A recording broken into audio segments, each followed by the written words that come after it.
Okusinza okwebaza Katonda olw'emirimu gy'akozesa engini ya Dan Kibirige yafiiridde mu kabenje ku lw'omukago lwa wiiki ewedde. Kubadde ku kanisa Central ku Church of Uganda ekitebi mbu Ssaabadinkoni bwe Nateete nga kukulembeddwamu Ssaabadinkoni Bike Buwembo nga yambiweko abaweereza abalala nga kwetabyeko ebikongo okuva mu gavumenti ya wakati n'ey'Emmengo. Engini ya Kibirige yali ava kuziikirako mulirwana waabwe Tobias Nsubuga eyisingiro eyafiirwa nnyina. Ssaabadinkoni Buwembo n'omusumba we Bunamwaya Elijah Kyobe basimye obuweereza bw'omugenzi Kibirige eri ekkanisa nga abadde ku lukiiko olw'ekibiina eky'abaami abafumba abakristaayo era nga yamu ku baatandika ekkanisa eno. Kubanga nagamba abantu b'ekkanisa eno abantu kigenye okuyitaayita mu muzimbeko ekikomera baali awo batula omulimu gw'ekikomera era abooluganda olwo n'agamba nti omulimu tuteeka okukola kubanga Ssaabadinkoni yatugamba tuzimbe ekikomera twekomekere embeera y'ekkanisa ebeere nnungi. Musajja watuga ayogera ebigambo ebyo nga tamanyi nti bw'anaagenda tajja kudda. Basaasidde abatuuze b'ekitebi olw'enkyukwe yagudde mu kitundu okufiirwa abantu abangi bwe batyo omulundi ogumu. Njagala nnyo okusaasira abantu b'oku kitebi olw'enjega eyagudde ey'abantu baffe abadde bagenza okuziika naye kumpi ne batokomoka era nga n'omugenzi ono yabadde omu ku bo.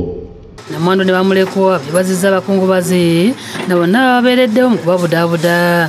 Ekyabakodya posipolo byankoze bulungi nnyo kubanga yazza awaka nze nga sikyabitegeera kati amaka nagatwala abatuddakuga bwetubaduse ne bajja awaka ne tumuwako nnyo nnyo ng'ennyumba yajjudde dda. Olunaku olwaleero lwakwebaza abantu bonna mwebale nnyo mwebalire ddala. Twebaza nnyo taata bingi byatukoledde fetaka waffe atulaze okwagala. Namwandu ayogedde byesembye okwogera ne bba n'engeri gye yava mu KCCA.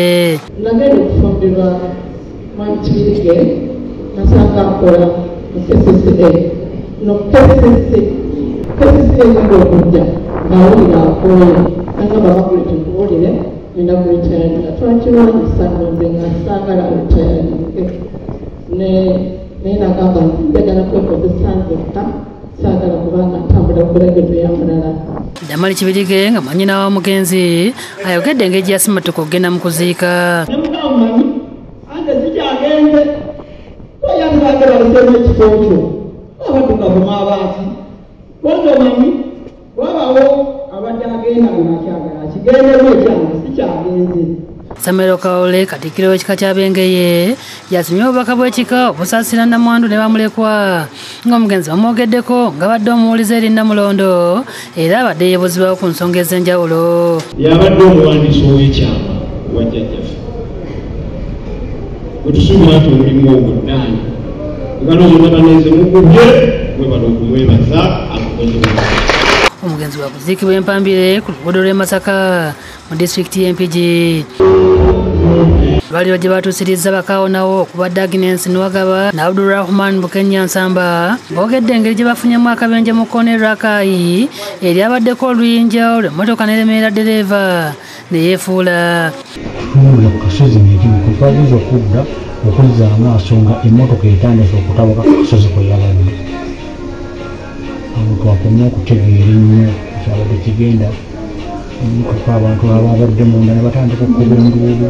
Kaneemerera nagenza okulaba nga yeebinzikira ddala n'enkakasa nti evudde ku ttaka nemanya nti kakati essaawa eyokola ki ey'okufa. Motoka ne yeefuula emirundi 5 nga tulinga abali mu saakasi. Abantu abasoba mu 5 kigambibwa nti bwe bafiira mu kabenje kano nga twatuuseeko mu maka g'abagenzi ne tusanga nga abagenzi okuli Peter Onyango, Veronica Nakabiri n'abalala enteekateeka z'okubaziika zigenda mu maaso. Daya Namyalo yakusakidde eggulu lino ku Lwabukedde TV.